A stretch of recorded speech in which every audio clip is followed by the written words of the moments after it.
Okay, because whereas the Patriots are going in the right direction, the Patriots have won 4 in a row. The Bruins have lost 4 in a row.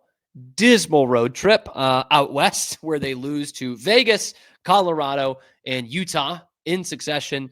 And they are starting to look like the team we thought they were going to be. And that is a bad hockey team. A team that is going to be in the running for Gavin McKenna at number 1 overall in the NHL draft lottery next year. And I said before this season, like, look, I'm always going to like it when the Bruins win, right? I'm a Bruins fan. I think we're all in this boat. But when you look at the full body of work before this season and say, hey, what's the best thing for the Bruins to do here? Is it going to be to try to put all the eggs in the basket of making the playoffs and maybe winning a game? Because not a round, but a game in the playoffs?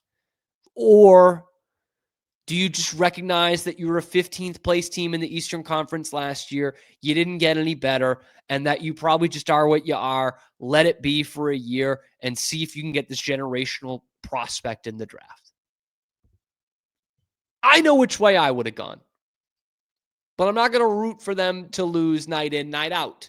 I'll just be happy if they lose more than they win at the end of the season, depending on the draft pick they get. But it's 4 in a row. They are now under 500. They're 3-4-0 to start the season. They've allowed 17 goals in their last 4 games, all losses, of course. And their second line center, who they were banking on a big year from, is a healthy scratch last night. Casey Middlestat, healthy scratch, second line center. Elias Lindholm, still not producing. That's a guy you need a big bounce back year from. And what gives me the most concern about this Bruins team is the fact that Jeremy Swayman has been good to start the season. You needed a big bounce back year from him. Both Swayman and Korpisalo have been good. Okay? Swayman's GAA is still under 3 at 2.76, which for this team, because he's got a .917 save percentage. He has not been the problem early on. Korpisalo's save percentage is worse than I think what we've seen from him in these games. Is .865, which is brutal.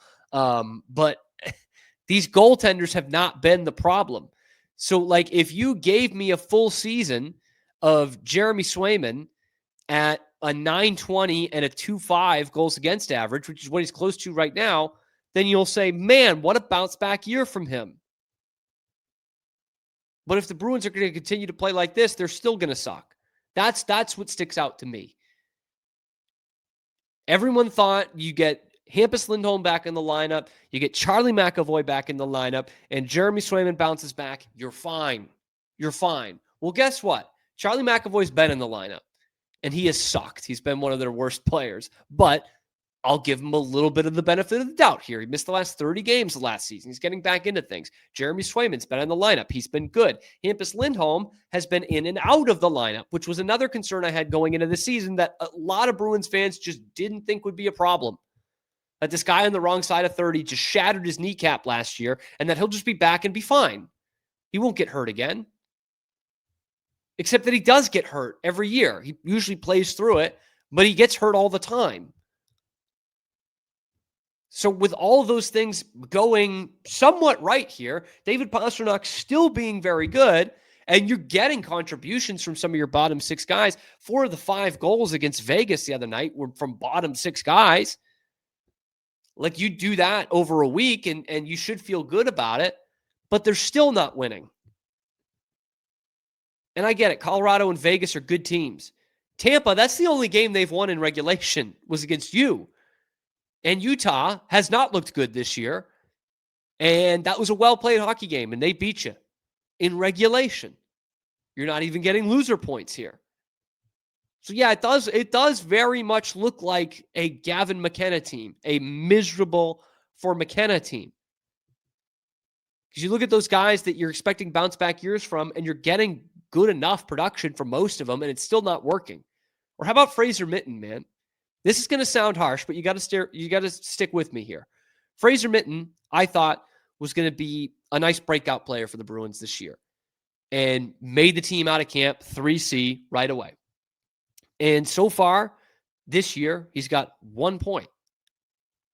on an overtime winning goal. 1 point, 7 games. He's a -3 for your matchup line, your defensive line. He's in there because he's a good defensive center. Now the kid's 21, so don't take this as, oh my gosh, this kid's a bust. I'm sick of this kid. But what I'm saying is, you needed a lot to go right in order for this to be a good team. And a good amount of it is going right. But like, this is what's going to happen with Fraser Minten. He's 21 years old. Like, he's not just going to have a 45-point season. You know, he's not going to become Patrice Bergeron like that. Charlie McAvoy is not going to look like the defenseman he was 3 years ago, a week into this season after he's missed 32 games. You know, like, you didn't really improve your decor from the beginning part of last year, which it still sucked. You know, the last part of the year, you say, oh, well, we didn't have McAvoy. Well, it sucked before that. But thank God you re-signed Henry Jokiharju, who's the worst player on this team. I mean, just gives you absolutely nothing. Elias Lindholm, I had him in a parlay last night to hit 2 shots on goal. He couldn't do that. Tanner Jeannot had 4 shots on goal. Elias Lindholm can't get 2. There's still a huge problem with this 5-on-5 offense that has not been figured out at all. And as much as everyone said going into the season, oh, you got McAvoy back, you got Lindholm back, you're going to have a bounce back year from Swayman, I kept saying, who is going to score the effing goals? Who's going to score? Pasternak's going to score. But who outside of Pasternak is going to score 20 goals? I don't know if there's a guy on this roster that you say, yeah, that guy's going to score 20. Not even Morgan Geekie, who scored 30 last year on a 22% shooting percentage. Luck's not really going his way right now. He had a slow start to last year, too. Maybe that's the case. But I have no guarantee of anyone else on this team scoring 20 goals. David Pasternak will score 40 if he's healthy. He will score 40. I don't know if anyone else will score 20. And that's where the Bruins are. They're one of the worst teams in the league when it comes to their roster and their 5-on-5 offense. And that's what's going to play out over 82 games during the regular season. Have they been tougher to play against this year? I think so. So take that for whatever it's worth. You know, that Vegas game, they probably would have lost 6-1. You know, Colorado, they probably would have lost. Well, they lost 4-1. You know, Utah, the wheels could have fallen off that earlier in the game, but they didn't. This is a tougher team to play against, but it's not leading to wins. And that's where I think they'll be. They'll be plucky. They will be a bitch to play against at times. They'll be tough. They won't be out of a lot of games, but they're just not going to win a lot of games. I don't think they're going to win a lot of games. So a week into the season, it was a pleasant surprise. 2 weeks into the season, we're starting to see what they really are. And again, I just don't know if it's a wise idea to go in on this team and make moves to improve this team for this year when you have a pretty good chance to get a high pick in a loaded draft. It's not just Gavin McKenna, but obviously he is the prize of the draft.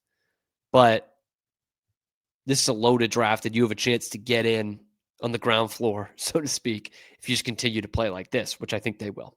But let me know what you think in the comment section below. Do you think the Bruins are a legit tank, Gavin McKenna kind of team? Let me know in the comment section below. Then be sure to like the video, subscribe to the channel, because we're bringing you nothing but Boston sports news, Bruins content, Red Sox, Patriots, everything going on in the world of Boston sports is happening right here on the Wicked Boston Show with your host, Cam Stuart. That's me and Zach Burke, keeping us behind the glass 5 days a week, live on YouTube and wherever you get your podcasts as well.